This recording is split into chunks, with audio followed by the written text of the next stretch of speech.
Hey guys, how's it going? This is Wad from the IGZO Technology channel on YouTube, and in this video we're doing a comparison against the Samsung Galaxy S4 versus the iPhone 5. Now these are the two big top selling smartphones in the world right now. The Samsung Galaxy S4 is the predecessor to the S3, which outsold some of the iPhones even. Now, a lot of people will be interested in seeing what these two phones offer and how they stack up against each other. So without any further delays, let's get right into the comparison. Okay guys, so the first thing that we're going to take a look at is the physical dimensions of the Samsung Galaxy S4 and the iPhone 5. So the Samsung Galaxy S4 measures about 136.6 millimeters in height, 69.8 millimeters in width. The iPhone 5, on the other hand, is 58.6 millimeters in width and 123.8 millimeters in its height. So it's not as tall or as wide as the Samsung Galaxy S4. So if you want to have a smaller footprint, the iPhone is definitely the more compact device. Similarly, the iPhone 5 in terms of thickness is a little bit thinner than the Samsung Galaxy S4, measuring about 7.6 millimeters versus the S4's 7.9 millimeters. Now, as you would expect, the Samsung Galaxy S4 is definitely the larger device, so you expect to see a little bit of a weight difference too. So it measures about 130 grams versus the iPhone 5's 112 grams. Next, in terms of just pure design, I do think that both these phones look really great. In terms of materials, the iPhone 5 in terms of build quality is made out of high quality aluminum and glass, and the Samsung Galaxy S, even though it's made out of plastic, it's definitely higher quality plastic than you would expect of most cheaper phones, so you're definitely getting a premium built product that should last a fairly long time. Now, one of the major highlights of both these devices are the high resolution screens that they both come with. Now, the GS4 has a screen that measures exactly 5-inch, and the iPhone 5 has a screen that measures exactly 4-inch. Now, even though both the screens are only different by an inch, there is a massive difference in terms of resolution. The new Samsung Galaxy S4 has a native resolution of 1920 by 1080. Now, that's a pentile display. And the iPhone 5 has a standard RGB screen that measures about 1136 by 640. And with some of those numbers, you'll definitely notice that the screen density on the Samsung Galaxy S4 is definitely a lot higher than the iPhone 5, which has a PPI rating of 336 versus the S4's rating of about 441 PPI. Now, those of course are just some arbitrary numbers.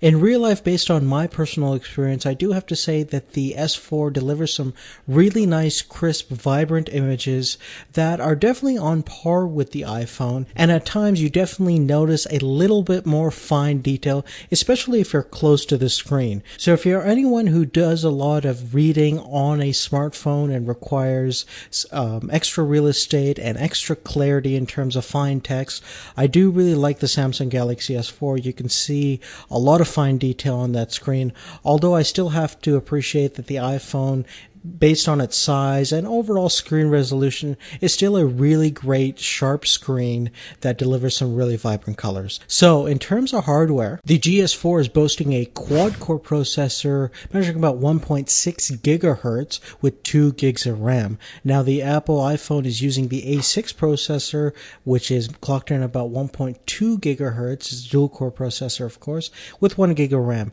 Now, even though there is a big hardware difference, funny enough, because the iOS is so highly optimized for the Apple A6, everything runs extremely smooth still on the iPhone 5. It's not laggy at all. It should be not considered to be a slow device whatsoever at this point. That being said, when we open up simple day-to-day applications, you're not going to see a major difference between these two devices. Even though the hardware on the Samsung Galaxy S is fairly more superior than the Apple iPhone, you're not going to see a massive difference in terms of loading times and how fast different applications load up, how fast web pages come up.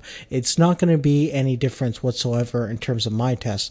What you're going to find a difference is on next generation applications that use a lot more CPU and GPU processing resources to run faster and more efficiently. So applications such as graphically intensive games are definitely going to take advantage of what the S4 has to offer, and with the 2 gigs of RAM you're also going to have some pretty powerful multitasking abilities on this phone, which is great because there's also a multi-view mode on the Samsung Galaxy S4, much like you would find on the Samsung Galaxy Note products. Now, back a couple of years ago when the iPhone was a really popular and dominant phones, everyone wanted to create the iPhone killer phone. Now, of course, the Samsung Galaxy S4, along with a lot of other Android and Windows-based phones, obviously are a lot more powerful than this current generation iPhone. So you can definitely apply that term when we start doing some of these Geekbench benchmarks. And if you notice the Geekbench score that we got on our GS4, you'll notice that it's almost 3 times as much as what we got on the iPhone 5. Now, of course, again, we have to consider the iPhone 5 is an older product using last generation CPU and GPU technology, but it gives you a fair comparison if you have an iPhone of what the potential of the GS4 is in comparison. Now, if you're taking a look at the features list on the Samsung Galaxy S4, you'll notice that it's literally miles long. This thing has like a ton of features. It can track your eye movements. You can scroll with your hand. You can magnify with just hovering your finger over the screen. Most of these features work pretty well, but some of them really don't work all that well at all.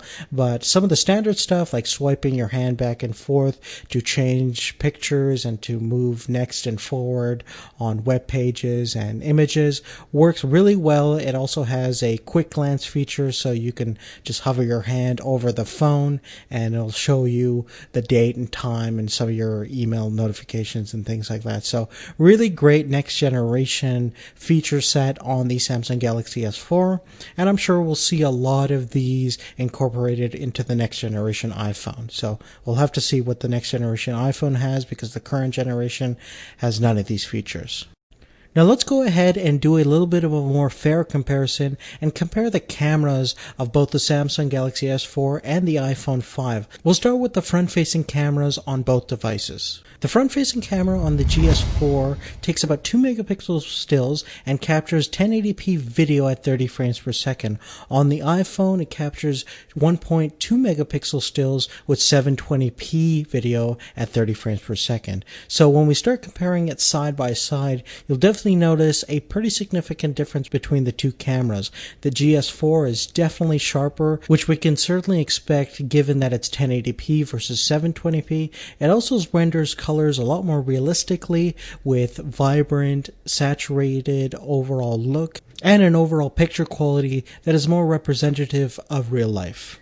Now, when we start looking at the rear-facing camera, we also notice a difference in terms of image quality between these two devices. The Samsung Galaxy S4 has a 13 megapixel stills camera functionality, which is definitely a lot higher than the 8 megapixels on the iPhone 5. But they both record 1080p at 30 frames per second video. So let's go ahead and start by looking at the stills of the rear-facing camera of both these devices. Now, even though the GS4 has the higher 13 megapixel still functionality, in reality both the cameras produce some really similar looking photos. In fact, the color rendition seems almost identical. You find that both cameras deliver some really great crisp images that are really astonishing for smartphones.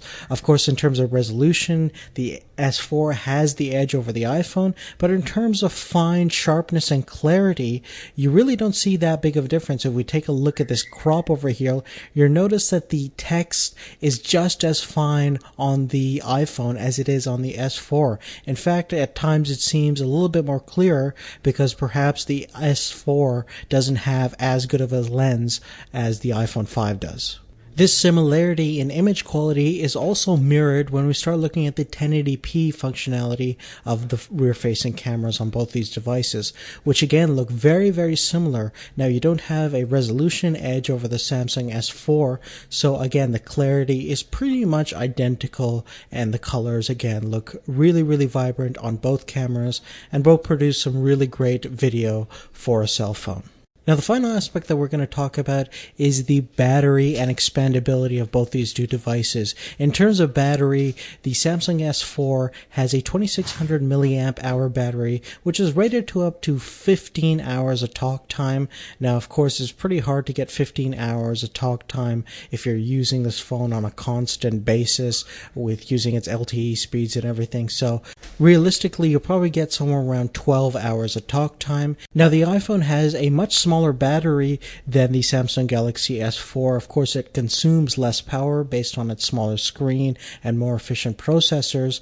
It'll give you about 8 hours of talk time, and if you use it pretty conservatively, you'll probably get at least 10 hours. But if you're looking for the longer lasting phone in terms of battery life, the S4 definitely has the edge. And additionally, it has another edge because the battery, like most Samsung products, is user replaceable. So you can remove the back and get more batteries, and if you're on a long trip, you can have as many batteries as you want and run the phone for as long as you want.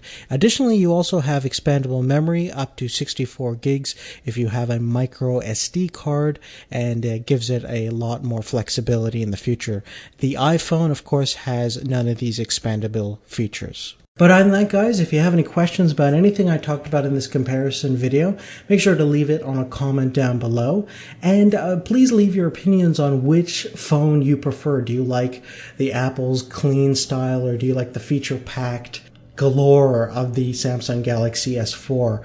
I think I'm kind of halfway. I love the Samsung Galaxy S4's innovative kind of design and features and overall semi-ease of use, but you can't really complain with the iPhone. And at the end of the day, the core products perform really, really similarly. Of course, we're definitely due for a large update on the iPhone 5, probably coming up pretty soon, and a even more larger change on the iOS platform running the iPhone operating system. So, but other than that, guys, make sure you're subscribed to Majid Sayed 2 in order to get all of our latest videos. We're also going to be rooting the Samsung Galaxy S4 pretty soon, so make sure you're stay tuned for that tutorial coming up very soon.